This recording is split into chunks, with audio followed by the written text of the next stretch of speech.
Bonsoir à tous, chers amis, en ce merveilleux jour d'été, puisque nous sommes maintenant entrés dans l'été qu'on le voit avec nos propres yeux. On va passer ce soir un cours richissime sur le raffinement personnel. Le raffinement personnel qui est le fait de compte du Homer qu'on fait tous les jours en ce moment. Le compte du Homer qu'on fait tous les jours en ce moment. Aujourd'hui, par exemple, on a compté Chesed Shebetiferet.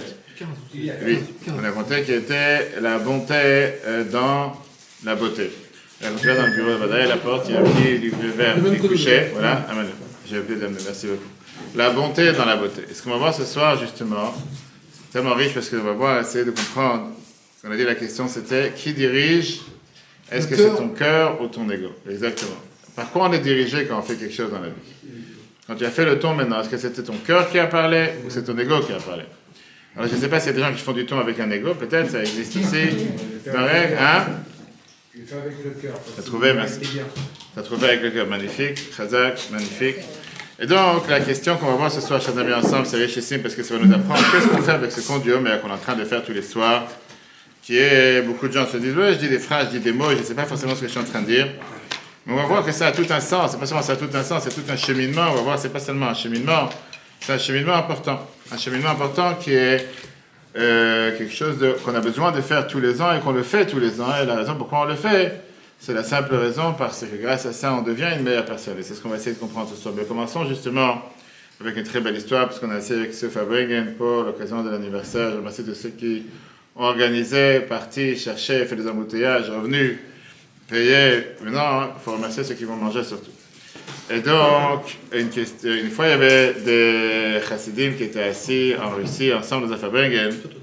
Et entrait le cuisinier, il s'appelait Jean-Claude en Russie, je ne sais pas si c'était un nom russe, avec une grosse marmite, qui était une grosse marmite de tchon et de dafina, qui était vraiment avec un très très bon odeur, en Russie, avec de la viande bien juteuse, comme on dit.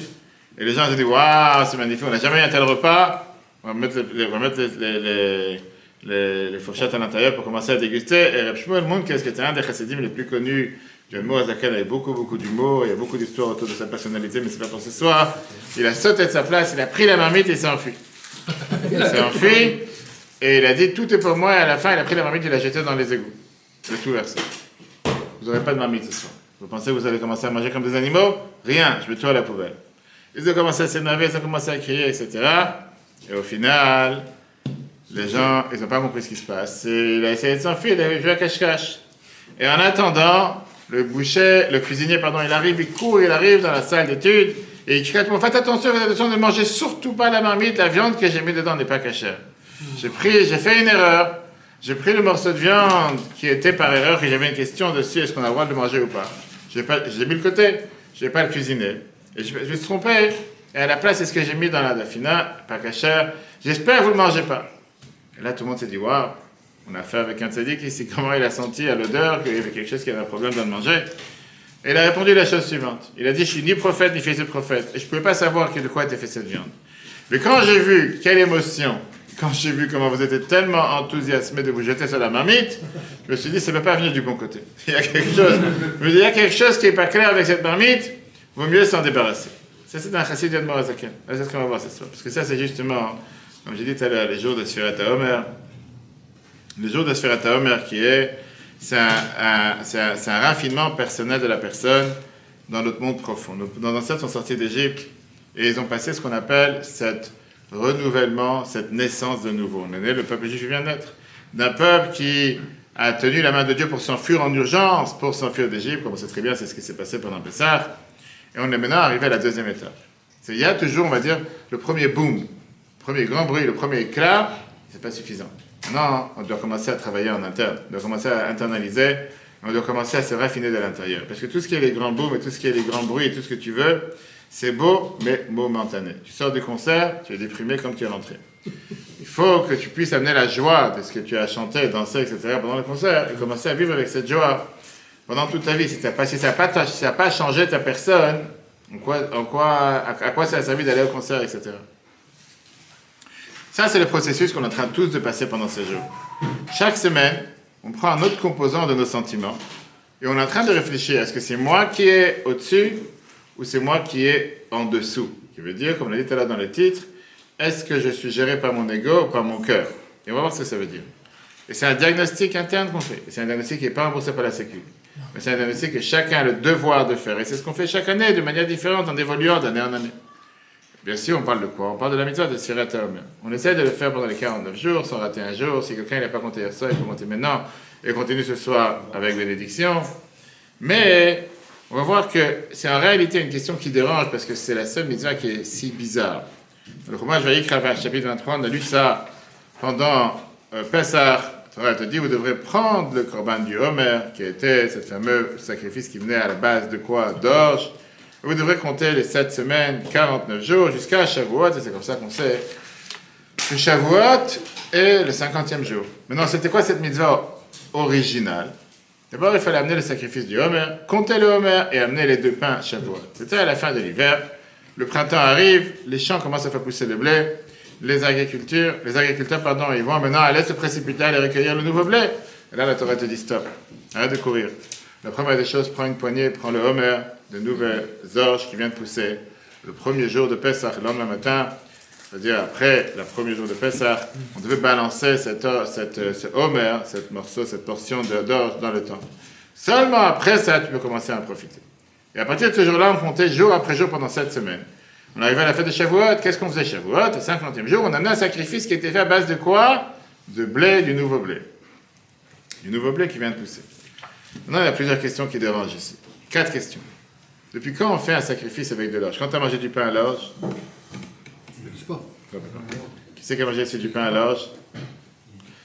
On n'a jamais amené un korban en général, on n'a pas amené un sacrifice avec comment on appelle ça, avec une pastèque, ou un melon, une tomate ou un concombre. En général, on sait que si on amenait quelque chose, on amenait des 7 fruits d'Israël. C'est fruits importants. Quel rapport l'homme et l'orge? La vérité, c'est qu'il y a aujourd'hui des gens qui mangent de l'orge dans la dafina, etc. Mais la Torah, en tout cas, considère que l'orge, c'est considéré comme un céréal qui est un céréal pas bas de gamme, mais low class. Bas de gamme. Entre de gamme. Mais aujourd'hui, c'est pas vrai de dire ça, parce que je pense qu'aujourd'hui, les gens, ils mangent des choses à l'orge. Les gens te disent que le pain à l'orge, c'est un pain dur, c'est un pain qui a à manger de pauvres. Et c'est pour ça que l'orge est en général donné pour les animaux. C'est pas donné. Je pensais qu'il fallait mal à la télé, comme ça, parce qu'on va parler beaucoup des animaux aujourd'hui, la différence entre les humains et les animaux. Ok. On est maintenant pendant les jours du Homer. À la fin du Homer, à la fin de 49 jours, on amène un sacrifice de qualité qui a ces 2 pains de blé. Pourquoi on a besoin des 2? On a besoin du blé et de l'orge. Et c'est quoi le processus de changement entre l'orge et le blé? Tu vas maintenant voir un pâtissier, tu lui demandes quelle différence entre l'orge et le blé. Quand tu sais que ça fait des chalotes avec la farine complète, tu diras comme d'habitude que tu ne peux pas faire une challah 100% complète. Tu peux, c'est très difficile. Il faut que tu mettes aussi quelque chose qui n'est pas complet parce que c'est très dur à travailler. Je ne sais pas comment c'est l'orge, je ne suis pas pâtissier pour l'instant. Maintenant, ce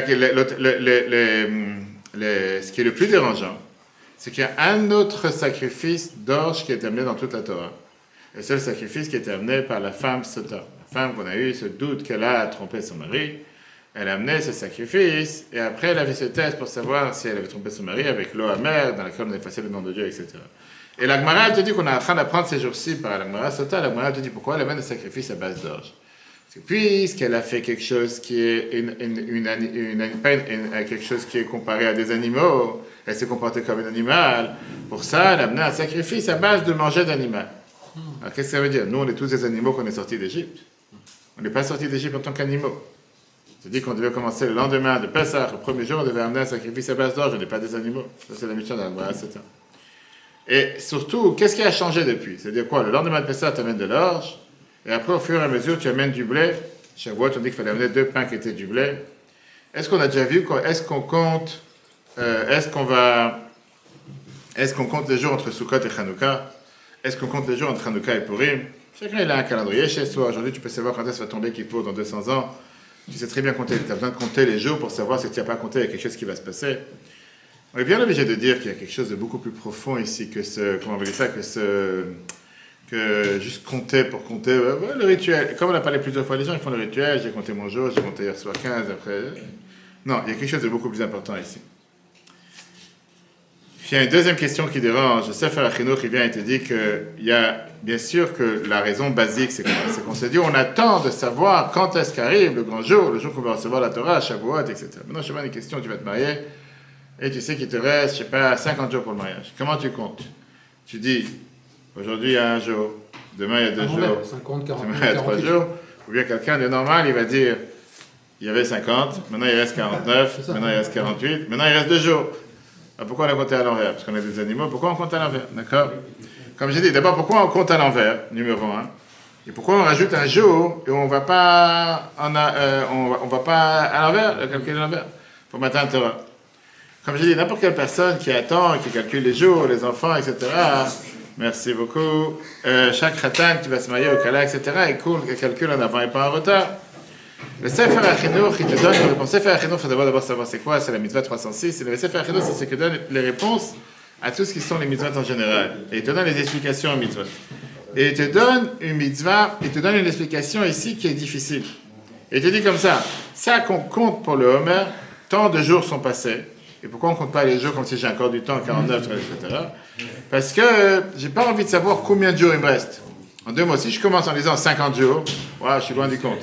Si je dis il y a 49 jours, c'est encore loin. Quand je dis j'ai un jour, ok, il y a un jour. Un jour de quoi, je sais pas. Un jour sur 49, c'est la même chose. C'est pareil. Mais tu dis que psychologique, le Chaim, tu dis que psychologique, quand tu dis ouais, il reste 50 jours, ouais, j'ai des espèces, pas tranquille, j'ai pas le temps à faire.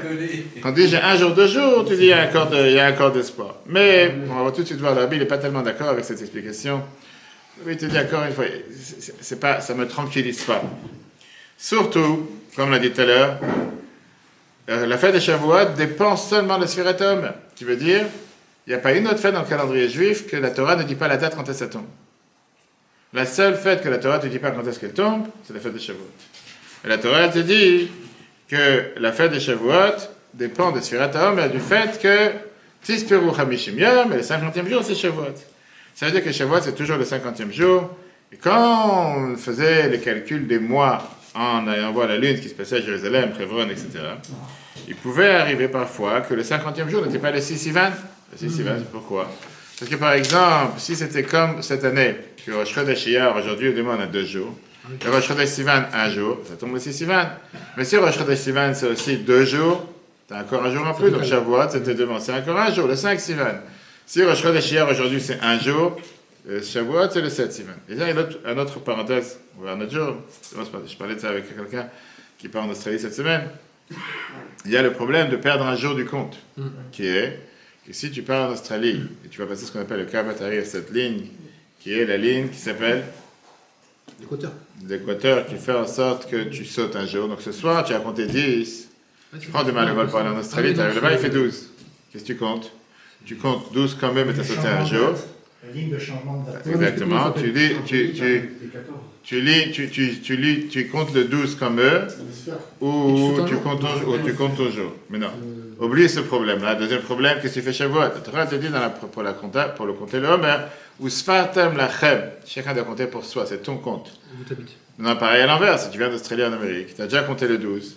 Tu arrives en Amérique, maintenant il fait encore le 10, et tu veux que ce soir tu vas compter le 11. Qu'est-ce que tu fais ce soir? Tu fais un blanc, et là, la elle te dit que tu dois compter ton compte. Donc ce qui voudra faire que Shavuot, tu dois faire un jour décalé. Et c'est pour ça que la veille, il était compte, il disait clairement que tout celui qui va aller en Australie pendant cette période, etc., il faut mieux passer par la Californie ou d'autres endroits, dans le fait que ça fait une pause au milieu, ça casse. De toute façon, il n'y a pas de vol qui fait du direct de New York à Australie. Mais pour l'instant, peut-être Musk qui va faire un... Mais au final, ça va faire qu'au moins tu ne vas pas sauter un jour et c'est important. Et donc la question qui dérange, et sur quoi on va s'arrêter essentiellement ce soir, qu'est-ce qu'il y a dans ce sacrifice d'orge, de Homer, qui construit la fête de Shavuot? Et comme j'ai dit, la question plus dure et plus compliquée, qui est beaucoup plus importante, c'est qu'on n'a jamais vu aucune autre mitzvah dans toute la Torah qu'elle est en bloc. Qu'est-ce que ça veut dire elle est en bloc? Tous les autres mitzvot, on sait très bien que la Torah, on te dit, chaque jour c'est un nouveau jour. Hier, tu n'as pas mis les tefilines, c'est pas grave, tu n'as pas mis. Mais aujourd'hui, quelqu'un, un juif de 90 ans qui n'a pas mis les tefilines de sa vie, on ne dit pas, ah, tu as raté depuis 13 ans, c'est fini, il fallait commencer depuis 13 ans. Non. Une femme qui n'a pas allumé les bougies, une femme qui n'est pas partie au mikvé, peu importe, une femme de 60 ans qui est monoposée aujourd'hui, qui n'est jamais partie au mikvé, on va lui dire, va aujourd'hui une fois. Et tu vas pouvoir réparer même les choses que tu n'as pas passées dans le passé. Il n'y a pas un bloc. Combien de shluchim, on peut te dire, moi-même, quand tu rencontres des juifs, qui pendant des années, ils n'ont pas mis les tefilines, des fois, et c'est pas... Pareil, la circoncision, c'est pas que tu ne l'as pas fait à 8 jours, on te dit non, tu ne veux plus la faire. Moi-même, je me suis occupé d'organiser la circoncision des adultes, de 50 ans, 72 ans, etc. D'accord? Pareil, une choupa juive, tu as des gens qui vivent en couple pendant 20 ans, qui n'ont jamais fait une choupa. Et c'est pas pour ça qu'on va dire non, puisque tu vis depuis 20 ans, c'est fini, c'est un bloc le mariage. Non, tu n'as pas fait la roupa à l'époque, tu fais la roupa aujourd'hui, etc. La seule mitzvah de toute la Torah, que la Torah te dit c'est un bloc, et tu dois suivre ce bloc du matin, du début jusqu'à la fin, c'est Lag BaOmer. À tel point que si quelqu'un, il a manqué un jour, ou si quelqu'un, par exemple, il a commencé à faire tchouva Lag BaOmer à Méron, il est parti à Méron, Bar Yochai, 450 000 personnes, il a commencé à danser, il dit maintenant je vais compter. Qu'est-ce que tu comptes? Qu'est-ce que tu commences à compter? Tu dis, ce soir nous sommes 33, que nous sommes? Tu viens de commencer, tu n'as pas compté hier. C'est un débat à l'achik. Maintenant, le Baak te dit, tu ne peux pas compter. Le Bet Yosef te dit, oui, tu peux compter sans bracha. C'est comme ça la fin aujourd'hui, que si tu as raté, tu... Mais tu as certains avis qui te disent, qu'est-ce que tu commences au milieu? Quand tu dis, je monte, tout à l'heure je suis parti, j'étais à Paris, je vais parking, tu descends, le premier étage, moins 4. Il n'y a pas moins 1, moins 2, moins 3. Premier étage, moins 4. Moi, j'ai dit, je vais à pied. Je vais à pied. Le premier étage, réservé à la ville de Paris. Deuxième étage, réservé à la ville de Paris. Troisième étage, les grilles sont fermées. Troisième étage. Premier étage, c'est moins 4. Ok, ça c'est pour les Parisiens. Mais en temps normal, tu as moins 1, moins 2, moins 3, tu as plusieurs étages. Tu ne peux pas sauter au moins 4 depuis le départ. Le Baag, il te dit, tu n'as pas compté, tant pis pour toi, tu avais qu'à commencer, et tu as raté un jour, c'est la même chose, tu ne peux plus rattraper. Qu'est-ce que tu vas faire ce soir? Tu vas dire ce soir, je compte 10, 11, 12? Quel 10, 11, 12? C'est où 10 ou 12? Même si ce n'est pas la halakha, j'ai dit clairement que le Bet Yosef te dit que si on a oublié, on compte sans bracha, très bien. Maintenant, pour ça, j'ai dit tout à l'heure, la question, elle est, pourquoi ce bloc? Pourquoi on est obligé d'avoir un bloc, une unité, de 1 à 49? C'est la seule mitzvah. Encore une fois, on a le droit de prendre le train en cours de chemin. Même si ça ne se fait pas, tu ne peux pas le faire, même si tu as envie. Une fois que le train est parti de la gare, tu ne peux plus le reprendre. Maintenant, le Baag, il vient et te dit que tous les jours, c'est quoi sa logique derrière, le Baal à la chak de l'autre? Il te dit, parce que Sfirat HaOmer, c'est une mitzvah qui est un compte. Ce n'est pas 49 comptes. Ah, tu vas poser la question, pourquoi on fait pas ça chaque soir? C'est notre idée. C'est une mitzvah. Et donc, il te dit, si tu as manqué un jour, tu ne peux plus compter. Maintenant, pourquoi c'est difficile de dire une chose pareille?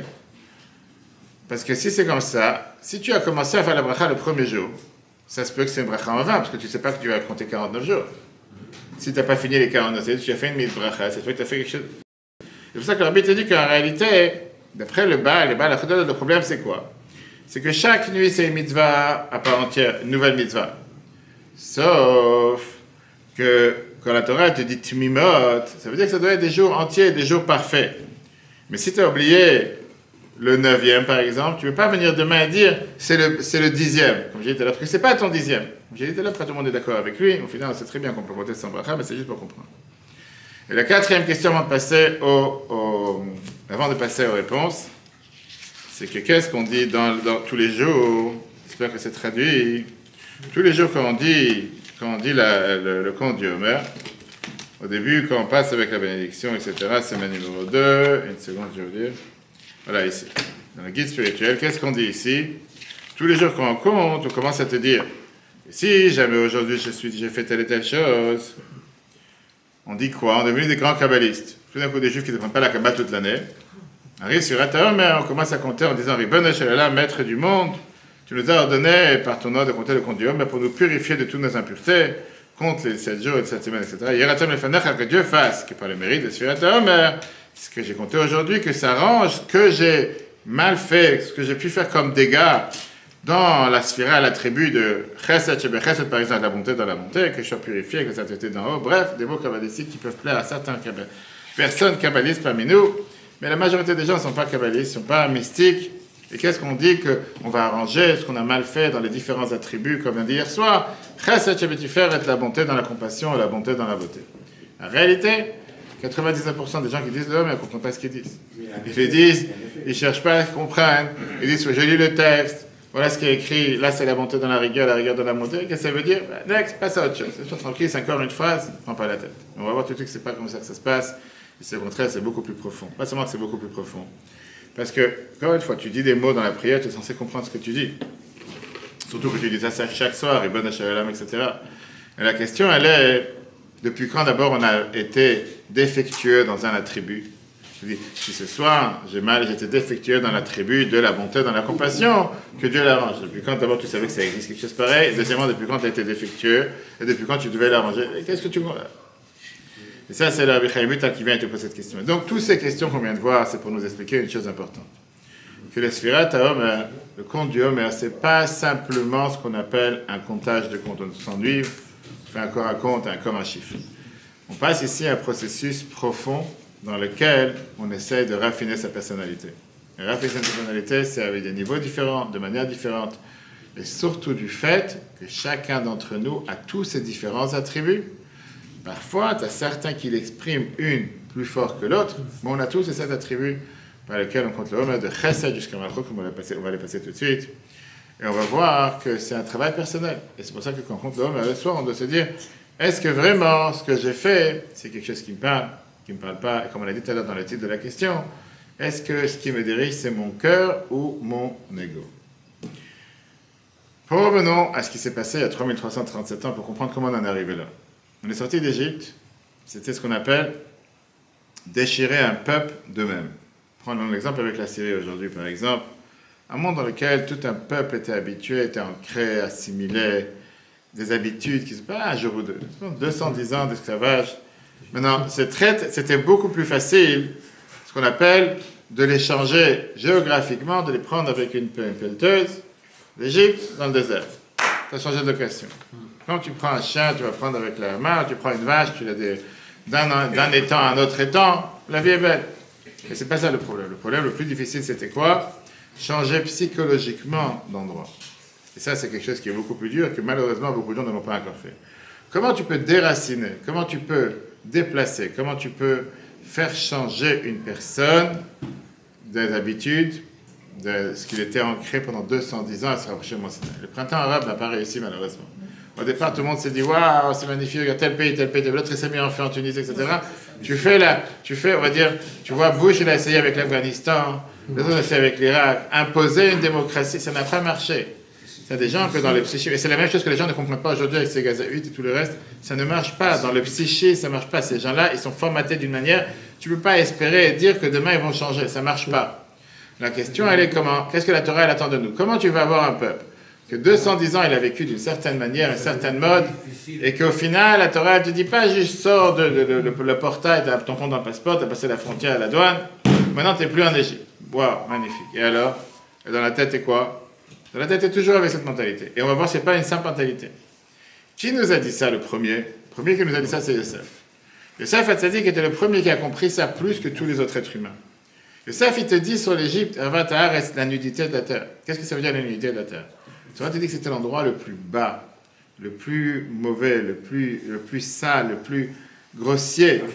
En parlant de la nudité, c'est quoi la nudité? La Torah dit que c'était l'endroit qui était le plus... Abraham et Sarah sont descendus en Égypte. Première des choses à quoi ils pensaient, c'était de capturer Sarah, de prendre Sarah en otage chez le roi Avimelech pour la violer, pour avoir des rapports avec elle. Ça, c'était le contexte. Dès qu'on voyait une femme, même si qu'elle était belle, Rachid te dit, parce que tu vois une femme, tu dois la violer tout de suite, l'amener chez le roi. Et qu'est-ce qui se passe après?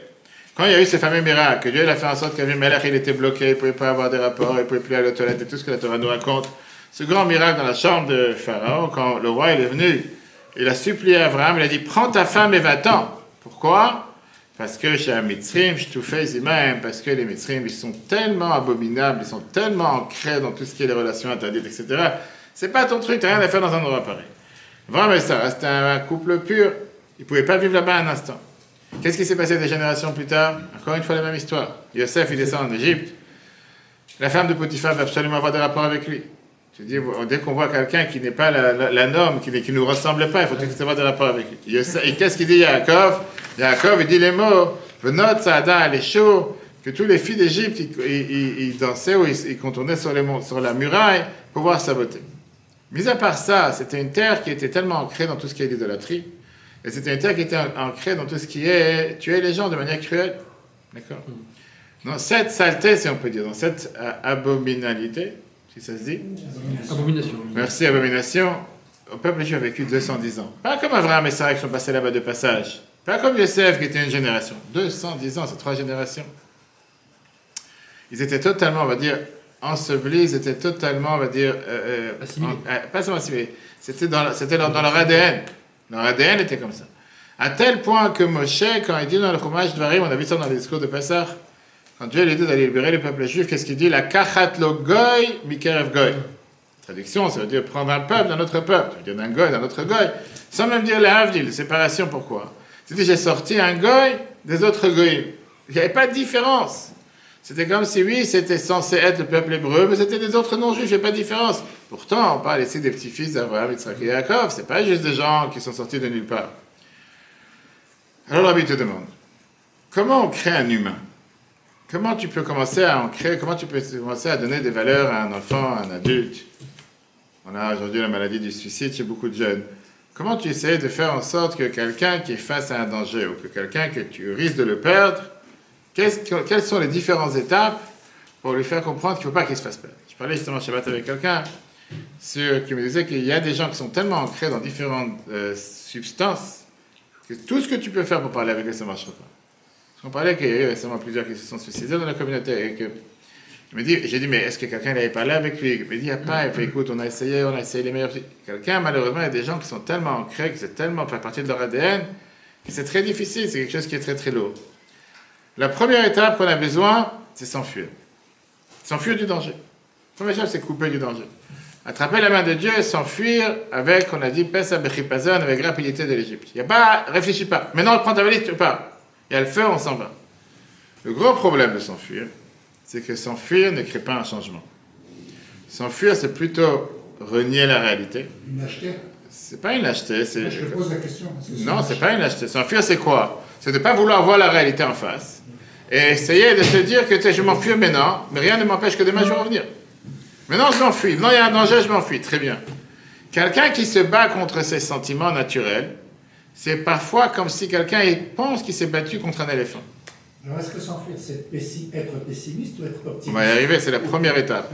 Le problème, c'est qu'il ne faut pas s'arrêter là. Ça, c'est la première étape. S'enfuir du danger, c'est numéro 1. Il ne faut pas s'arrêter là, on va voir ce qu'il faut. C'est comme on te dit, si tu peux perdre du poids rapidement, comme beaucoup de gens, moi inclus, que les gens te disent tu peux perdre 10 kilos en un jour, le problème, c'est pas de perdre 10 kilos. Le problème, c'est après d'avoir ce qu'on appelle pas la stabilité, comment on appelle ça? De pas les reprendre. Exactement. Maintenant, il te dit comme ça, la volonté, elle est dans le cerveau. Le problème, c'est que le fait qu'on a cette tendance et cette attirance aux choses matérielles, c'est quelque chose qui est tout à fait naturel dans le cœur. Et là, on a ce combat de ce rapport de force entre le cerveau et le cœur, comme celui qui est en train de se battre avec un éléphant. Tu vois, celui qui est sur l'éléphant en Thaïlande, les taxis en Thaïlande, c'est des éléphants, il pèse 80 kilos. L'éléphant, il pèse 6000 kilos. Il n'a aucun moyen de gagner l'éléphant.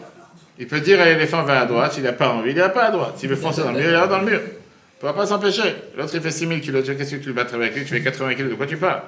Même s'il pense qu'il est intelligent. Donc ça, c'est la première chose.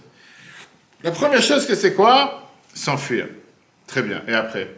C'est quoi la deuxième étape, qui est la plus importante? Viens ici, le coup de Dieu même. Reformater ta personnalité à nouveau. Commencer à passer ce processus de âme animale, être animal à un humain. Être animal à un humain, de passer de la ferme à une vie juive. Qui est l'animal? La Torah te dit que l'animal, c'est chacun d'entre nous. Tout d'abord parce que c'est l'être qui est le plus proche de l'humain. Tu répéteras à ceux qui aiment les animaux. Et qu'ils ont les mêmes tendances que nous. Mais surtout qu'à la base, l'humain, c'est aussi un animal. Pas parce qu'on est des singes. Pas dit ça. D'accord? Pas comme certains pensent.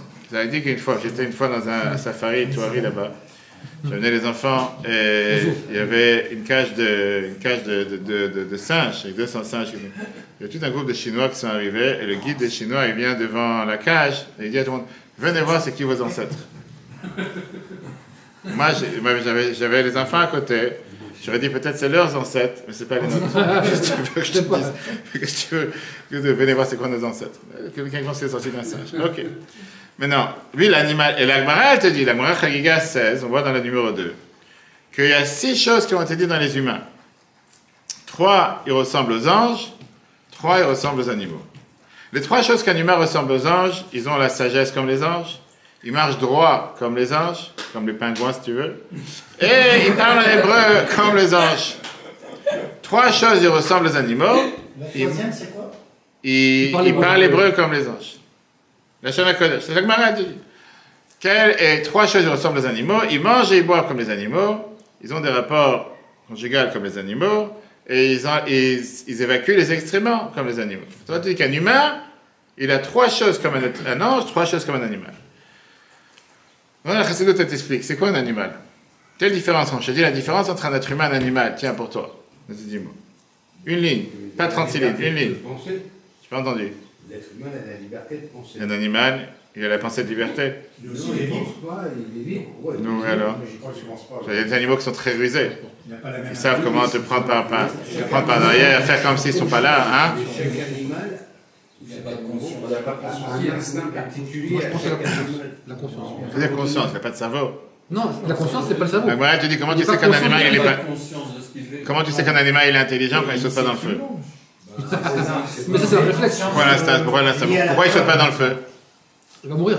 Hein? Parce que justement, il sait que c'est dangereux pour lui. Donc il a une conscience, donc il sait qu'il faut faire attention. C'est un instinct. Il sait qu'il faut faire attention, voilà. Il sait quoi faire attention. Il va pas se jeter par la fenêtre. Mais ils ont aussi des instincts. Un chat il va le faire. Hein? Ah non, non, c'est des instincts. Il y a des chats, oui. Un chat il saute par la fenêtre. Non, Monsieur qui Saute tout de saute. suite. Un chat il saute, il va pas de sauter pas partout, tu les vois ici sur les toits à longueur de journée. Je te parle d'un chat. Les chats, ouais. T'as jamais vu un chat sauter? Il peut sauter Tu sais quoi, un chat? d'un étage, Eh oui, T'as jamais vu un chat? Parce qu'il a pas Il saute peur. pas par la fenêtre. Ah oui. Non, J'en ai vu plein de fois ici, il saute. Le chat, il peut parce qu'il Il est s'amuse. Mais il Hein? retourne sur ses pattes et parce qu'il peut parce qu'il retourner. sait qu'il peut le faire. Ok. Mais on Ah. a des animaux, des instincts. Par exemple, le lynx, il a la capacité de voir très loin, même pas forcément. Et les hiboux, tu te regardes comme ça avec deux yeux dans la nuit, comme ça, avec les yeux, ils te font des phares. Ils te font les phares comme s'il y a un radar. Moi aussi, je Moi j'ai fait monter ça en Russie. Laurent, est-ce que tu dis la différence chez animaux et êtres humains? D'un coup, il est perdu. D'un coup, les gens, d'un coup, ils n'aiment pas parler, ils n'aiment pas se prononcer. Ils ont peur qu'on va leur tomber dessus. Elle n'est pas là, elle n'est pas là. Non, non, je dirais Dis. pas, c'est pas la même chose. Un être Il y a une femme ici qui défend les On animaux. n'attend ça pas le va. vent. Elle n'est pas là. Hein? Il réfléchit, l'être humain il réfléchit. Non, C'est pas quel animal. Moi, Très bien. l'animal il réfléchit pas. il ne réfléchit jamais. Ah oui. Ah oui, Ok, très bien. un instant. Un être, alors, il y a autre chose. Hein? Qu'est-ce que tu dis toi? La faculté de fabriquer, de créer, de réfléchir, de faire le bien ou le mal, alors qu'un animal, il... T'as des singes qui peuvent reproduire les mêmes gestes que les êtres humains. Ils te font des meubles, tu leur donnes un marteau, ils vont mettre un clou, tu dis mets le marteau ici, va te faire. On distingue la différence entre un animal et un animal. Écoute la différence. L'animal, il peut pas monter à la Torah et lire en hébreu. 100%. Moi, je connais des animaux qui montent à la Torah. Ok. D'accord. Ça existe aussi. Ok. Un animal, c'est quelqu'un. Tu n'as pas honte. Non, j'ai pas honte. Non, j'ai pas honte. Vraiment pas. Non. Un animal, c'est un être qui est attaché à ses propres besoins et son instinct naturel. C'est ça. C'est pas quelqu'un qui est mauvais, sauf qui marche à quatre pattes sur quatre. La Torah te dit que l'animal n'a jamais levé les yeux vers le ciel. Quand Dieu a créé l'animal, il a toujours la tête vers le bas, il n'a pas la tête vers le ciel. D'accord? En deux mots, un animal n'a pas aucune connaissance ou aucune idée de ce qui se passe à part lui. Un animal ne pense pas qu'il doit être au service de quelqu'un, et un animal ne pense pas qu'il doit raffiner sa personne, qu'il doit devenir une copie mieux que qu'est-ce qu'il est. Je suis ce que je suis, et ça me va bien. Qu'est-ce que fait une vache toute la journée? Elle broute, elle fait des besoins, elle donne du lait, elle est assise dans la pelouse, elle se relève, elle secoue la queue, elle s'enlève les mouches, et la vie est belle. Je dois devenir une meilleure vache? Non, pas besoin de devenir une meilleure vache, je dois devenir une meilleure personne que moi-même non plus. Maintenant, on l'a dit tout à l'heure, il y a une partie de l'humain qui est aussi animal, qui est, je cherche à remplir mes besoins maintenant et tout de suite. Mais la différence avec l'animal, c'est que l'humain, c'est la seule créature naturelle que Dieu a créée qui marche sur deux et pas sur quatre. Tu veux dire, il y a des animaux qui marchent sur deux. Ok, très bien, vrai général. Qui veut dire que l'humain est le seul qui est capable de lever les yeux vers le ciel comme les anges. Deuxième point, l'animal, il a ce qu'on appelle la date, la connaissance, qui lui donne la possibilité d'imaginer ce qu'il ne voit pas avec les yeux, parler en hébreu comme les anges. Et c'est pour ça que l'être humain, différent à l'animal, il est capable de poser la question « qu'est-ce qu'on attend de moi, qu'est-ce qu'on veut de moi ?» Et pas seulement « qu'est-ce que moi je veux ?» Et d'où tu sais qu'un animal, il se pose pas cette question? Je te le dis. Parce que si les animaux se posé cette On question, nous l'aurait posé. ma chère aurait été là depuis longtemps. Ça, c'est la différence. Je me mets à parler avec les animaux.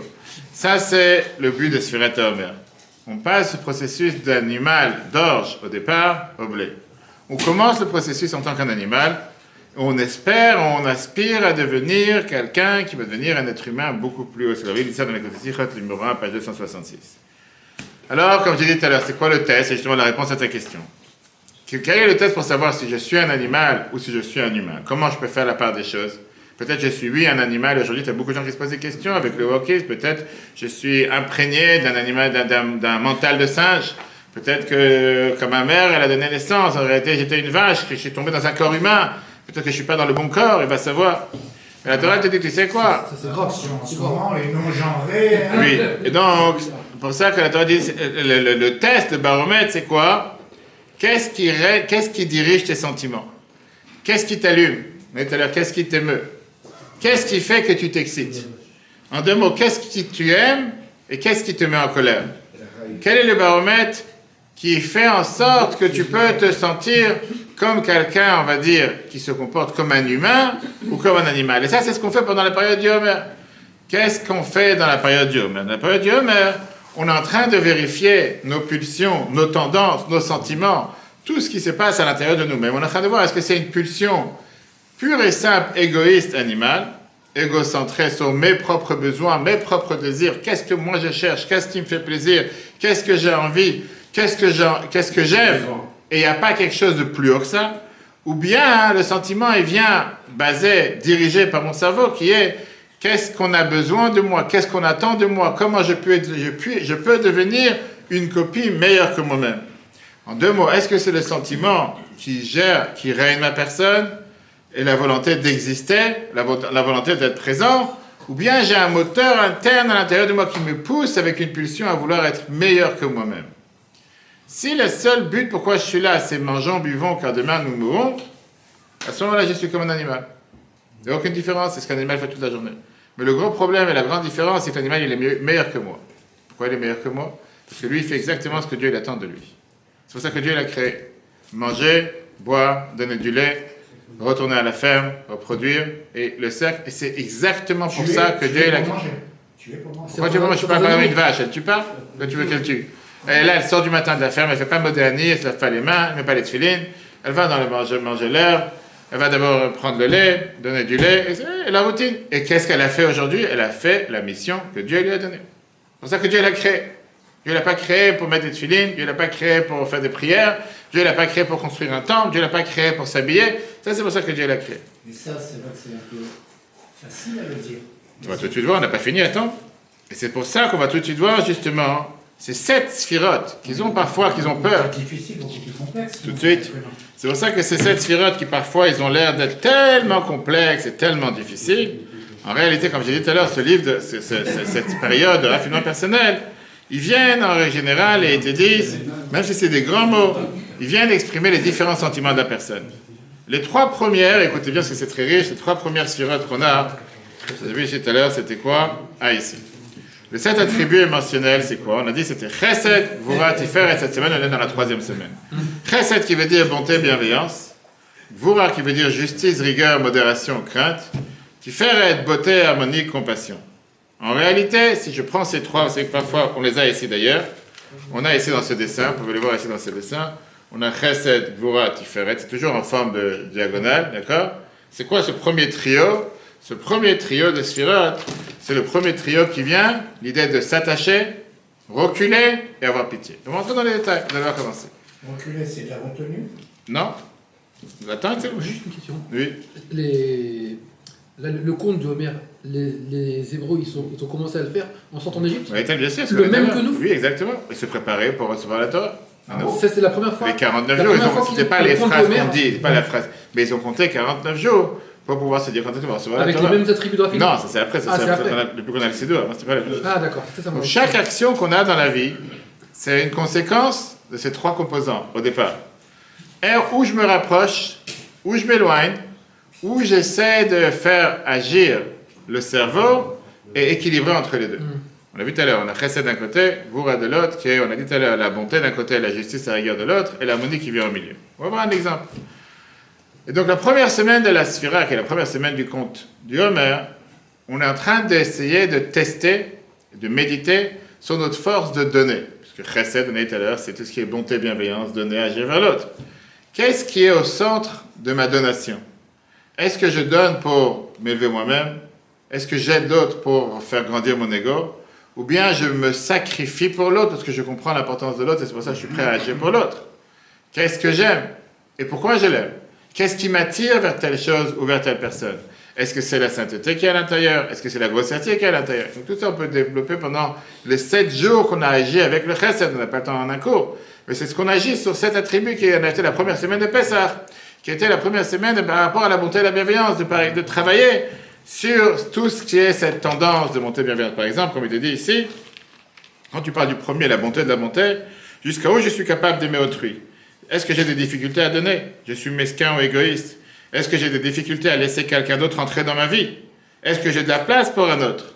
Suis-je capable de laisser de la place à l'autre?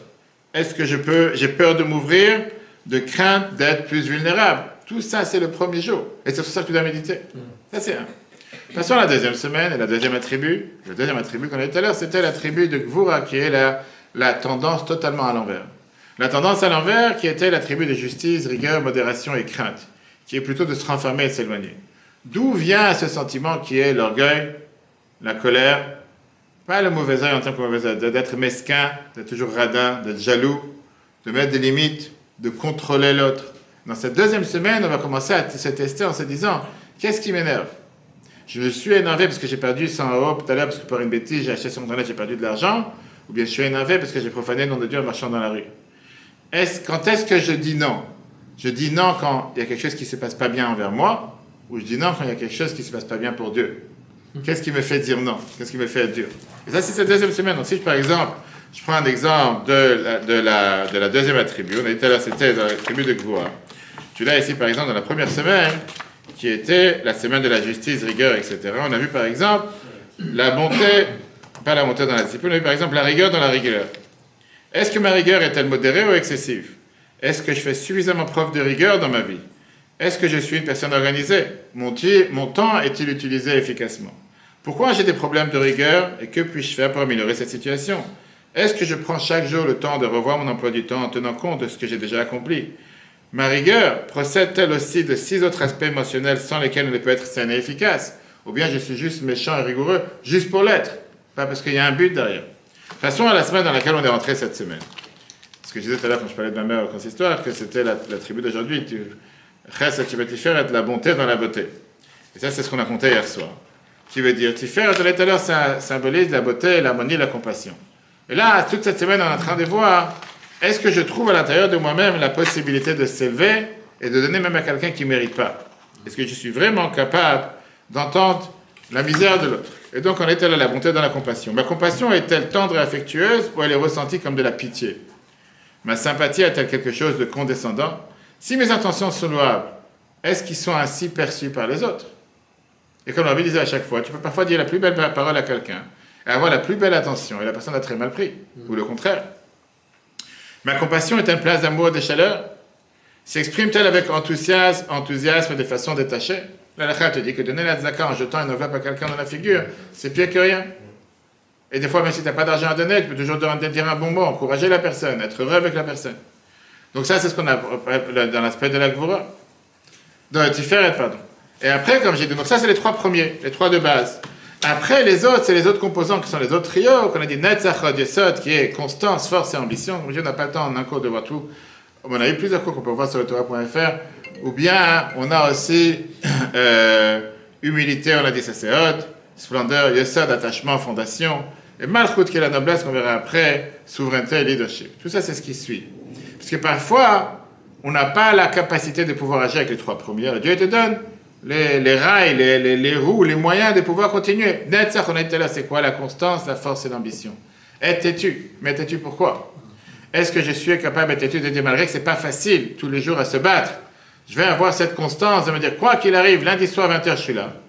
Quoi qu'il arrive, Shabbat matin 10h30, je suis là. Même si c'est pas, je suis fatigué, j'ai pris l'avion, j'ai pas la force. Si ça doit être fixe, ça doit être, j'ai cette constance. Ça, c'est Netzach.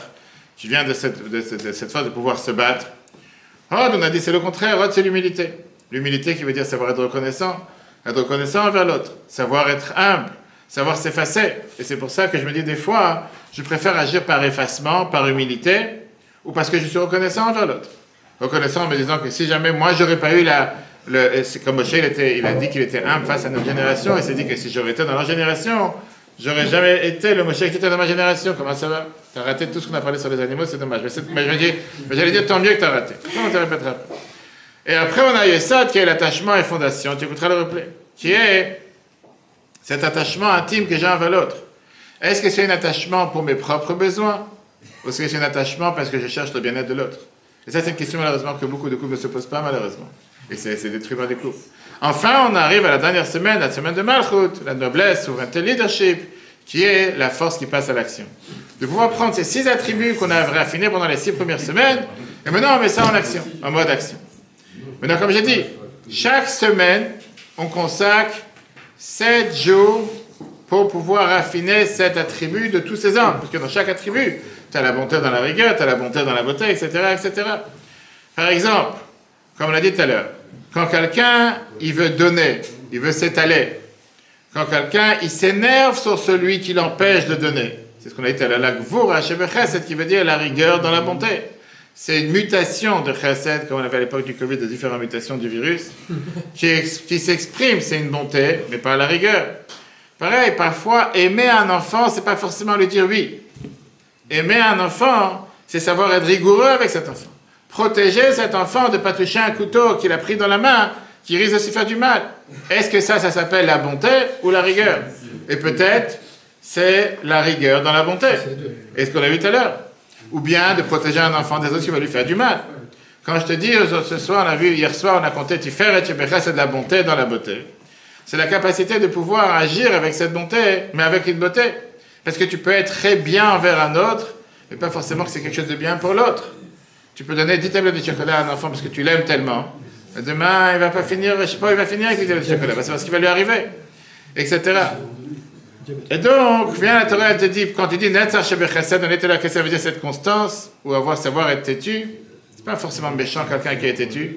Savoir de donner, même quand c'est pas facile, même quand il y a des difficultés dans les affaires, je vais quand même donner de zakat. Pas comme parfois des gens qui m'appellent disent, plus que les affaires vont pas, c'est à ce moment je fais sauter les prélèvements, je fais sauter les dons, c'est la première des choses qu'on fait sauter. Ou bien se dire que c'est justement quand c'est difficile, c'est là que je vais agir. Juste quand tu es fatigué, tu n'as pas dormi de la nuit, tu n'as pas dormi de la journée, tu dis je ne vais pas faire le cours ce soir. Tu dis non, maintenant il y a un cours, quoi qu'il arrive, il faut le faire. Et c'est un combat. Parce qu'on est tous humains, on a tous la tendance à se dire, tu sais quoi, non, on va mieux faire sauter, qu'est-ce qu'il y a? Pas grave, il n'y aura pas de cours, c'est pas la fin du monde, non. Mais s'il doit y avoir, si quelqu'un il attend d'apprendre ce soir à 20h, quoi qu'il arrive, il faut être présent. Ça, c'est comme la Bible explique ça dans les meilleurs discours, on le voit dans le Sfat Lechem en 1951. Maintenant, on va comprendre la réponse à la question qu'on a dit tout à l'heure. Pourquoi c'est la première et seule mitzvah qui est un bloc? Un bloc sans ratage. Parce qu'on parle ici de monter de niveau en niveau, d'attribut en attribut, de semaine en semaine. Quelqu'un qui vient au milieu, il a perdu la moitié. C'est comme quelqu'un qui a les 12 étapes pour pouvoir se désintoxiquer d'alcool. On a les programmes de 12 étapes en Amérique, etc. S'il arrive à la 6e étape, il a raté les premiers. Peut-être qu'il va bénéficier de quelque chose, mais il a raté les premiers. Alors, la question qui dérange, comme j'ai dit tout à l'heure, la question numéro 1, c'est par quoi commencer? Comment je peux commencer à être en contrôle de mes sentiments? Comment je peux commencer à rentrer dans la ferme, prendre une vache et lui dire à partir de maintenant tu deviens un homme? À partir de maintenant tu deviens un être humain. Comment est-ce possible une chose pareille? On a raconté plusieurs fois l'histoire avec l'Internet, puis ce concours qu'il y avait à l'époque à Prague, qu'on a voulu se moquer des Juifs en disant qu'on peut lui changer un animal, on peut faire qu'un chat devienne un humain, il rentre avec les plateaux dans la salle. Il a sorti une boîte avec une souris, que le chat est tombé. Sinon, j'ai raconté après, on a raconté déjà plusieurs fois. Bref, mais la question, elle est par rapport à nous. Comment je peux prendre mon être animal, puisque je suis né en tant qu'être animal, et comment je peux raffiner ma personne et devenir, je ne serai pas un animal? Et comme j'ai dit tout à l'heure, oui, tu vois aujourd'hui des gens qui ont 40, 50, 60, 70 ans, qui se comportent comme des animaux. Que dès qu'il y a quelque chose qui ne leur a pas plu, ou quelque chose qui n'est pas exactement comme il faut, c'est pas qu'ils ont disjoncté. C'est que les décibels, ils ont explosé. C'est comme les tanks en Iran qui ont explosé. Ça a fait comme ça des fumées, des nuages. Ça brûle. Qu'est-ce qui s'est déjà passé? Et c'est là que tu vois que tu as des gens que autant tu peux penser que c'est des êtres humains, ils sont habillés comme un être humain, mais dans leur cerveau, c'est pas des êtres humains. Ils se comportent pas, malheureusement, ils se comportent pas comme des êtres humains. Alors, la Bible te dit, c'est très simple. Et la réponse,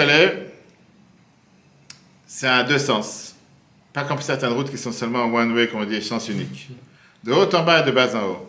De la tête vers le cœur et des pieds vers la tête. La première chose pour pouvoir créer un changement à long terme, c'est de changer la vision dans la tête. De reformater la tête à nouveau. De donner un autre sens à ta vie. Par ça que tu t'habitues à penser différemment. Créer des sentiments différents. Et ça, c'est la base fondamentale du Tanya. Quand on apprend le Tanya, on a tous les cours de Tanya tous les mercredis, on est dans la 8e année. Le Rambam qui vient et te dit, on apprend ça dans Ilchot Deot. Dans la manière, comment se comporter de jour le jour, comment manger, comment avoir des rapports, etc. Rambam, il appelle ça Ilchot Deot, les lois de la connaissance. Quel rapport? Parce qu'il vient et te dit que ça, c'est la base. Quand tu agis par la tête, les sentiments y suivent. À travers la tête, les sentiments y suivent. Après, les lois de Yesodé la Torah qui sont les bases fondamentales de la Torah, est-ce qu'il faut croire en un Dieu et pas d'autre Dieu? Le deuxième halakha de Rambam, c'est les sentiments. Est-ce qu'il faut donner l'âge? Est-ce qu'il faut être radin? Est-ce qu'il faut être orgueilleux? Est-ce qu'il faut être pudique? Est-ce qu'il faut... Mais comment il a appelé ces lois? Il n'a pas appelé les lois des sentiments. Il a appelé les lois de la connaissance. Pas que la connaissance, c'est du comportement. Comment il faut se comporter? Quel rapport avec un sentiment et le comportement? Apparemment, c'est deux choses contraires. Parce que le sentiment, il est dans le cœur, alors que la conscience, elle est dans la tête. Le sentiment, il est spontané et il est impulsif, alors que la tête, elle est rationnelle, elle est mesurée. Et là vient justement toute la réponse à ce qu'on fait sur la Torah. Que le sentiment, c'est quelque chose qui vient agir, qui est développé directement de ce qui se passe dans la tête, dans le psychisme de la personne. Chaque sentiment est basé fondamentalement sur une connaissance, une compréhension qu'il y a eu dans la tête. Et le sentiment, en règle générale, c'est une conséquence directe du fait que j'ai développé un sentiment de crainte parce que l'événement qui se passe devant moi me rappelle un événement dangereux qui fait que quand je rencontre encore une fois cet événement, automatiquement j'ai le boulon dans la tête qui va agir et dire là, égale crainte, et c'est pour ça qu'on va tout de suite voir comment ça s'explique avec le mot Ephrat en hébreu, j'ai fait ça dans tellement de formations, qui veut dire que c'est quelque chose, je suis face à une situation qui me met en danger. C'est quoi le sentiment d'amour? Parce que j'ai compris que ce qui se passe devant moi me fait grandir, me fait pousser, pour ça je l'aime. En hébreu, on appelle ça dans toutes les formations que j'ai faites sur tous ces sujets qui sont comment comprendre le psychisme humain, le mot Ephrat. Ephrat, c'est un acronyme de 4 mots.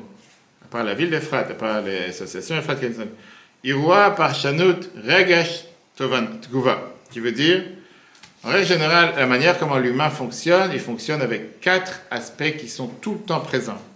Événement, sens, sentiment, conséquence. Et prenons un exemple. Le sentiment qu'on a dit tout à l'heure, il est conséquent direct du sens que j'ai donné à l'événement. Prenons un exemple, on a parlé de ça plusieurs fois, cet exemple.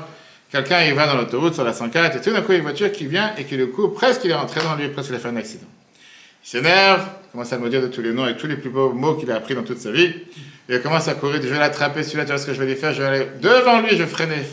Il va rentrer dans mon... D'accord? Et c'est ce qui se passe, d'accord?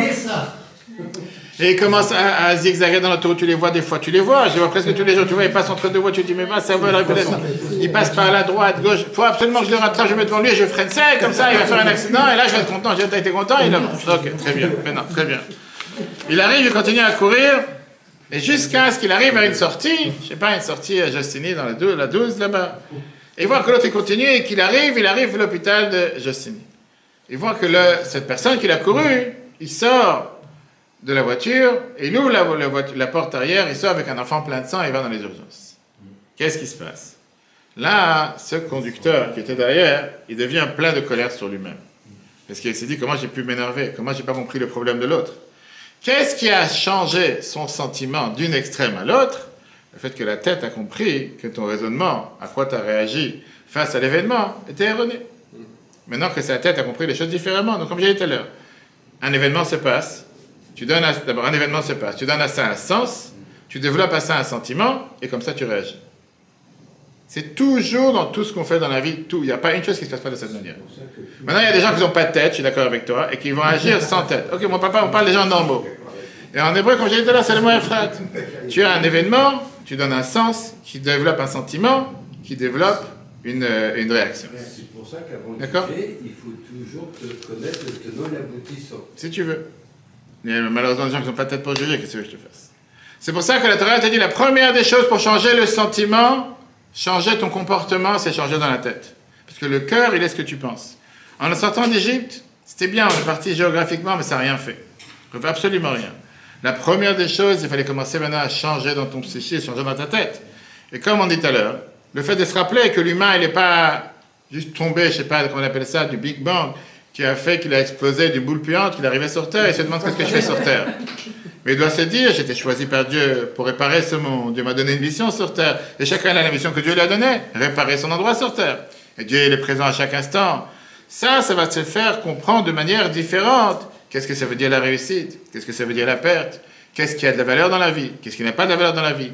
Comment je vais pouvoir développer un sentiment d'amour envers quelqu'un qui fait quelque chose de positif? Comment je vais développer un sentiment de haine face à quelque chose qui fait quelque chose de négatif? Quelqu'un qui a le sentiment de la panique, de la peur, de la crainte, combien de centaines de lettres que le rabbi dit va apprendre Chavat al Vavot, Sha'ar HaBitachon. C'est quoi Sha'ar HaBitachon? C'est tout ce livre de Rabbeinu Becha et Ibn Bekuda, qu'on a eu plusieurs cours dessus, qu'on va voir sur la Torah, qui vient t'expliquer comment Dieu fonctionne sur terre. En deux mots, de comprendre que les choses qui se passent d'en haut, se passent pas d'en bas, et que nous, on a l'impossibilité d'avoir un impact sur ce qui a été décrété d'en haut. Comment de pouvoir contrôler quelqu'un qui est orgueilleux, par ça que tu vas réfléchir, que c'est un cadeau que Dieu t'a donné, que tu as tel don, qu'est-ce que tu es tellement orgueilleux de ce don que Dieu t'a donné, s'il l'avait donné à quelqu'un d'autre, il aurait été mieux que toi, etc., etc. On a vu ça plusieurs fois, si vous vous rappelez, avec cette histoire, avec cette fille qui est venue voir le rabbi, qui avait dit qu'elle est trop, comment on appelle ça, impulsif, et qu'elle est coléreuse, et qu'elle n'a pas de patience, et qu'elle voulait plus se marier, elle a dit à son mari de sortir. Et qu'est-ce que le rabbi lui a dit? Va t'occuper des enfants malades à l'hôpital, ou à une autre fille, qui lui avait dit, va prendre ton plateau à l'université, et avant de commencer à manger, donne-le d'abord à quelqu'un d'autre. Et comme ça, tu vas t'habituer à penser à quelqu'un d'autre. C'est pas en disant, je vais penser. Fais-le concrètement, ça va changer. Donc, par les actions. Mais comme j'ai dit tout à l'heure, l'étude ne suffit pas. Pour ça, en état, c'est à deux sens. Ça, c'est de haut en bas, de la tête vers les sentiments. On a besoin aussi d'avoir un aide de bas en haut. Et ça vient, comme on vient de dire, avec des petites actions. Des actions qui font qu'à travers les actions, tu vas commencer à changer ta personnalité. Plus tu vas agir de cette manière, plus ta personnalité va changer. Et chaque petite action, ça va être une réussite, ça va être un gain, ça va être une victoire sur ce qui n'aurait pas pu se passer de cette manière. Et la fameuse phrase que Sefer Chinuch te dit, après les actions, le cœur est formé. À force, chaque jour, quelqu'un qui a une tendance à être en colère tous les jours, il doit s'habituer que tu te retiens avant de parler 5 minutes. La Bible dit ça dans plusieurs lettres. Dis-toi, quelqu'un t'a énervé, tu dis rien. Tu ne réponds pas à WhatsApp, rien. Tu retiens 5 minutes, 10 minutes, un jour. Tu vas voir qu'une fois que tu t'es retenu, et à force de se retenir, ça va... Et comme le Igeret Ramban te dit la fameuse phrase, Nachmanide, que habitue-toi à parler toujours calmement, comme je fais tous les jours. On fait du mal à ton enfant. Tu ne peux pas te retenir, c'est instantané. Alors, encore une fois, tu prends... Pas maintenant, instantané. là, tu as déjà pris par rapport à ton enfant. Moi, je te parle maintenant par rapport à toi-même, on parle maintenant de sa Oui, personne. mais c'est bien pire à ton enfant qu'à moi-même. Je suis tout à fait d'accord. Je suis tout à fait d'accord. Comme j'ai dit, tu vois ton enfant traverser, il y a la route, il y a une voiture qui fonce, tu ne peux pas dire maintenant je vais réfléchir comment lui dire, qu'est-ce que je vais dire. Tu le prends, tu le tires par le col, tu ne laisses pas. Et il va être énervé, il va pleurer, c'est pas grave, mais tu l'as sauvé, on l'a dit tout à l'heure. Mais c'est pas ça qui va le faire comprendre que demain il ne doit pas le refaire. Après, il faut agir et faire comprendre ce qu'on a dit tout à l'heure, de parler d'une manière calme, tranquille, que pour être sauvé de la colère. Et le rabbi parlait de ça sans heure, on a dit des exemples sans fin, qui étaient. Il a raconté plusieurs fois cette histoire, le Chaim Gutnick, qui était le rabbin en Australie. Encore une fois, il y a toujours ce qu'on appelle, la Yotze Minaklal. Il y a toujours hors la règle, hors la norme. C'est parce qu'il y a des choses qui sont hors la règle, mais il y a d'abord la règle. Bref, lui, il était considéré le grand rabbin d'Australie. C'était quelqu'un qui savait parler merveilleusement. J'ai eu la chance d'entendre plusieurs fois. Il avait des discours très, très riches. Une fois, il s'est plaint devant le rabbi en disant, à chaque fois que je parle en discours, j'ai fait des milliers de discours dans ma vie, mais je sens qu'il n'y a rien qui se produit. Je parle, et les gens ne changent pas, les gens restent bien. Monsieur le rabbin, les discours merveilleux sont restés exactement les mêmes. J'ai perdu mon temps. J'ai dit, quel beau rabbin, quelle intelligence. Il retourne à la maison, les discours, il est resté à la synagogue. Il n'est pas retourné chez eux. J'ai rien compris. Comment je peux faire? Le rabbi le dit comme ça. Il y a une règle qu'on dit que des paroles qui sortent du cœur rentrent dans le cœur. Quand tu vas parler avec passion, et les gens vont comprendre que tu es passionné par ce que tu dis, ça va avoir un impact sur eux. Mais si tu es en train de demander à ChatGPT, donne-moi un discours de tel sujet, comme tel et tel rabbin, ChatGPT peut le faire mieux que toi, mais il n'y a pas de cœur, il n'y a pas le compromis. C'est pas suffisant. Parfois, il a plus de cœur ChatGPT. Je ne sais pas quel cœur il a, peut-être artificiel aussi. Après, il a dit comme ça. Si tu veux vraiment avoir quelque chose de concret, tu vas avoir des conséquences concrètes dans tes discours, que les gens échangent, que tu puisses réagir ça avec tes yeux. Essaye dans chaque discours, chers amis, perdons pas l'esprit, essaye dans chaque discours de terminer avec une chose à mettre en concret. Même si c'est quelque chose de basique, de minimal, avec une action concrète. Ça va laisser les gens réfléchir pour faire quelque chose de concret. Ok. Il retourne en Australie. Prochain Shabbat, il y avait un grand événement à la synagogue, la choule était pleine avec des centaines de personnes. C'était comme une bar mitzvah, je sais pas, un événement important. La majorité des gens qui étaient là Shabbat, c'est pas des gens qui venaient tous les semaines. Et là, il a parlé, il s'est dit, tiens, c'est une opportunité de parler de Shabbat. Faire Shabbat, venir à la synagogue, Shabbat, etc. Mais imagine, tu viens devant des gens qui n'ont jamais fait Shabbat, c'est pas de quoi tu parles, ni rien. Il faut faire Shabbat, maintenant, il faut commencer à 18h en hiver, terminer à 19h30 le lendemain, il ne faut pas toucher la lumière. Qu'est-ce que tu as fait? Qu'est-ce que tu as fait? Et donc, il termine son discours à la phrase suivante. Vous vous demandez tous la question, qu'est-ce que vous pouvez prendre de ce long discours que je viens de dire? Parce que beaucoup d'entre vous ne font pas Shabbat. Je voudrais vous proposer une chose, et ce sera aussi bien pour vous, et votre cardiologue sera aussi d'accord avec vous. Essayez de ne pas mettre une cigarette dans la bouche Shabbat. Même si vous êtes au bureau, même si vous allez travailler, Dites-vous un jour sans fumer. Une chose. Rabbi lui avait dit, prends quelque chose de concret. Une chose, pas 36, une chose. Parce qu'on avait vu une fois après on connaît cette histoire avec ce jeune qui a dit, Rabbi, je sais pas, j'arrive pas à m'asseoir pour apprendre à la yeshiva, j'ai 16 ans. Qu'est-ce que Rabbi lui a dit? On avait vu, Rabbi lui avait dit quoi plusieurs fois la vidéo, Rabbi lui a dit, prends un livre, apprends 5 minutes, mais pas plus. 5 minutes, mais pas 6. 5 minutes, tu fermes le livre. Et il a dit, pour lui c'était étonnant. Et tous les jours, il avait un combat. Il monte 5 minutes, j'arrête. Le Rabbi m'a dit 5 minutes plus. Et grâce à ça, il a commencé à trouver le goût à l'apprendre. Parce que le Rabbi lui a dit de commencer avec 5 minutes. Le Rabbi lui a dit, t'es fait pour apprendre, t'as 16 ans, qu'est-ce que tu fais dans ta vie, qu'est-ce que tu perds ton temps, va prendre une heure à apprendre, ça ne marchera pas. Ok. Shabbat prochain, un jour, je rentre à la synagogue. C'est quelqu'un qui a passé la Shoah. Et c'est quelqu'un qui malheureusement a tout laissé tomber. Il a laissé tomber la religion, etc. Même qui pauvre n'est pas prié. Et comme ça, il commence à apparaître les prochains Shabbat. Et c'est parce que l'autre qui vient, il lui dit, c'est intéressant, c'est beau de te voir. Mais qu'est-ce qui a fait que tu commences à venir Shabbat comme ça tous les Shabbats? Bizarre. Et lui, il dit comme ça. Moi, j'étais là le Shabbat dans lequel tu as parlé que le 7e jour de la semaine, c'est le jour du repos. Et toi, tu as demandé de ne pas fumer Shabbat. Nous, Shabbat prochain, je suis parti au bureau comme d'habitude. Et pour m'aérer un peu, la première des choses que j'ai fait, j'ai pris un paquet de cigarettes. Pour la même cigarette, là, j'ai dit, hé, le rabbin, il a demandé une faveur personnelle, ne pas fumer Shabbat. Donc, j'ai pas fumé. J'avais ma lèvre, je me suis commencé à piquer, j'ai dit, qu'est-ce que je vais faire? Après, je me suis dit, quoi, tu fumes pas Shabbat, tu restes au bureau. C'est déjà, tu fumes pas. Vraiment à la synagogue, fais quelque chose que ce que tu fais au bureau. Ok. Ça, c'est le Shabbat, je suis arrivé en plein milieu de la prière. C'était tellement chaleureux, etc. J'ai dit, je venais encore un Shabbat. Et qui sait, peut-être un jour, je ferai aussi Kiddush, je rentre à la maison. Rabbi t'a dit que ça, c'est ce qu'on apprend dans le Sirat HaOmer, qui veut dire des petites actions, des petits renforts de tous les jours qui vont t'emmener à la réussite. Et c'est pour ça que j'ai dit à chaque fois, j'ai parlé encore cette semaine à plusieurs coups, c'est important de prendre parfois une liste et te dire, qu'est-ce que j'ai accompli aujourd'hui? En quoi je suis différent aujourd'hui que hier? En quoi j'ai agi différemment? En quoi j'ai changé différemment? Et malheureusement, dans beaucoup de couples, parfois, les gens ne réalisent pas qu'est-ce que l'un fait pour l'autre. Fais une liste de ce que tu as fait, etc. Quand on agit de cette manière, on est garanti de réussir. Et là, chers amis, c'est la réponse à la question qu'on a demandé tout à l'heure. Pourquoi 49 jours? Pourquoi ça ne suffit pas un jour? Pourquoi jour après jour, étape après étape? Pourquoi chaque jour on essaie de changer? Pourquoi chaque jour on se dit qu'on va être différent d'hier? Et donc, quand on prend par exemple ce qu'on a vu hier soir, Chesed Shevet Tiferet, la bonté dans les compassions, 15e jour, examinez l'aspect affectif de la compassion. Interrogez-vous. Ma compassion, comme on l'a dit tout à l'heure, on a vu tout à l'heure, l'exercice du jour c'était quoi? Apportez votre aide à quelqu'un de la manière la plus généreuse qui soit, offrez un sourire et un geste affectueux en prime. Et là, on arrive au plus dur, parce que la bonté c'est toujours facile. Qu'est-ce qu'on va voir ce soir? La discipline dans la compassion. C'est ce qu'on va compter ce soir, d'accord? Qu'est-ce que ça veut dire la discipline dans la compassion? Pour s'exprimer de façon saine et efficace, la compassion doit être à la fois ciblée et disciplinée. Ça nécessite une certaine réserve envers la personne à laquelle elle est destinée, ainsi qu'un savant dosage de la compassion elle-même.